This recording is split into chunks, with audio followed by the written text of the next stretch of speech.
Bonjour à tous et bienvenue sur la Free-Zone pour une autre vidéo qui va porter cette fois sur la Nexus 7. Donc comme vous l'aurez deviné, je suis toujours chez Google. Je squatte un peu ce matin, en fait je profite qu'il n'y ait pas grand monde.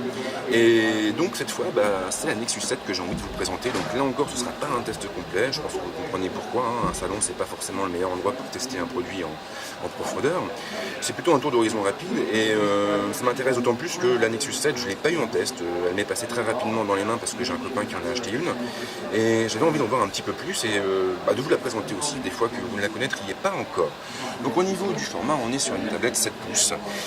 Moi je trouve que c'est un format intéressant, alors tout dépend des usages, mais autant pour un usage sédentaire, on partira plus sur une tablette de 10 pouces, autant pour un usage nomade, je trouve que la tablette de 7 pouces est quand même une très bonne option. Ce qu'il faut savoir aussi au niveau de la Nexus 7, c'est qu'on a une nouvelle gamme. Disons qu'il y a eu pas mal de chamboulements dans la gamme récemment, puisqu'on est passé, on a vu apparaître une nouvelle Nexus intégrant 32 Go d'espace de stockage. Ce qui veut dire que la Nexus 7 de 16 Go est à 199 € et que la Nexus 7 de 32 Go est à 249 €, quelque chose comme ça. Donc c'est vrai que c'est à ce jour l'une des tablettes les moins chères du marché, avec le Kindle Fire qui lui, en revanche, repose sur un système propriétaire et donc beaucoup moins ouvert que la Nexus 7. Au niveau du form factor, donc tablette de 7 pouces qui est plutôt légère en fait, même assez légère. Elle est assez jolie aussi, j'aime bien les bordures un peu type métal. Donc sur la face avant on a l'écran de 7 pouces, on a le capteur frontal qui nous permettra de faire la visio. Au dos, on retrouve une texture mat qui sera assez sympa puisque ça nous évitera les traces de doigts. On aura également... non, on n'aura pas de capteur dorsal, contrairement à ce que j'allais dire. Heureusement que je regarde avant de dire des conneries. Bon, c'est brandé évidemment Nexus et Asus, puisqu'elle est produite par Asus. On a le port micro USB qui se trouve sur la tranche inférieure. Juste à côté, on a le port jack, la prise jack qui nous permettra de brancher notre casque. Sur la tranche droite, nous avons donc le bouton de mise sous tension, de mise en veille, et les deux boutons servant au contrôle du volume.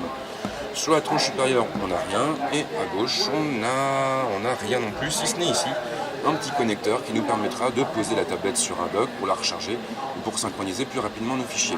Puisqu'on parle de dock, il faut également savoir, j'en ai parlé il y a peu de temps, qu'Asus va lancer très prochainement un dock officiel. Donc pour l'instant, je crois qu'il est disponible que sur le site japonais, mais il devrait arriver d'ici quelques temps en Europe.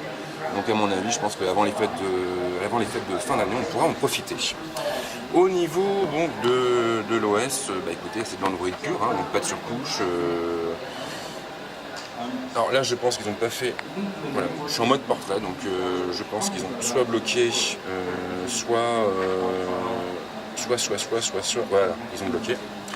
Donc parce que je crois que c'était avec la première version de Jelly Bean, la première version donc de Nexus 7, on ne pouvait pas en fait passer la tablette en mode paysage.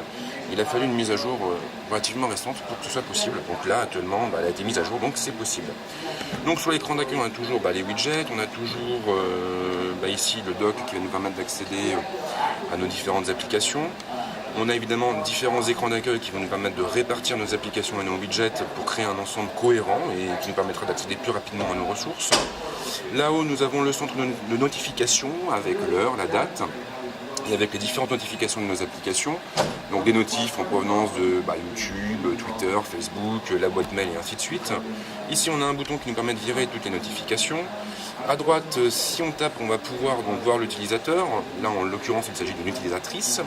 On pourra modifier la luminosité de l'écran, accéder aux paramètres, modifier l'accès au Wi-Fi, modifier la rotation de l'écran, donc ça on l'a vu tout à l'heure. On pourra voir l'état de la batterie, accéder au mode avion et activer ou désactiver le Bluetooth. Bon, après, écoutez, c'est de l'Android, donc ça, si vous avez déjà mis la main sur un terminal de ce type, vous ne devriez pas être pris au dépourvu. Bon, en mode portrait, on a une présentation qui est un petit peu différente, dans le sens où le champ de recherche apparaît de plein pied, alors qu'en mode paysage, il est réduit ici à deux icônes qui nous permettent soit de lancer la recherche traditionnelle, soit d'accéder à la recherche vocale. Donc c'est, comme vous le voyez, c'est quand même assez fluide. Ici, en dessous du dock, on a les trois boutons tactiles, donc le bouton de retour arrière, le bouton de retour sur l'écran d'accueil, le bouton d'accès aux multitâches. Donc la même chose pour virer des applis en fond de tâche, on fait un petit balayage latéral. Donc là, évidemment, je me suis planté. Voilà. Donc la routine, hein, j'ai envie de dire. Au niveau des applications, donc on a évidemment que du Google. On a donc toute la batterie d'applications de Google, donc Google Agenda, Gmail, Google+, Google Search. On a aussi des applications natives comme la galerie qui nous permettra de gérer nos photos. On aura aussi le Media Remote qui nous permettra de transformer la tablette en télécommande. Donc ça, c'est vrai que c'est quand même assez pratique puisqu'on va pouvoir contrôler notre téléviseur directement depuis la tablette. Ensuite, qu'est-ce qu'on a d'autre comme application? On va avoir il y a des applications qui ont été installées, hein, comme l'application du métro, comme Virtua Tennis. Et après, j'ai envie de dire que c'est à peu près tout. On a évidemment un accès aux Playbooks, au Playmovie, au Play Store, hein, au Play Music qui est sorti en France récemment. Là-haut, on a toujours les deux onglets qui nous permettent soit de switcher entre les applications et les widgets. Et puis finalement, donc je vous dis, c'est de l'Android pur, sans surcouche, sans rien.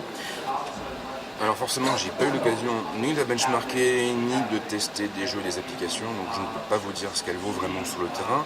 Ce qui est sûr en tout cas, c'est que c'est un très bel objet et je dois dire que je suis assez séduit. Voilà. Donc j'avais déjà eu un a priori positif quand elle était passée entre mes mains, et là j'ai un a priori encore plus positif. Si vous avez des remarques à ajouter, il ne faut pas hésiter, les commentaires sont là pour ça, et moi je vous dis à très très vite sur la Fred Zone. Ciao.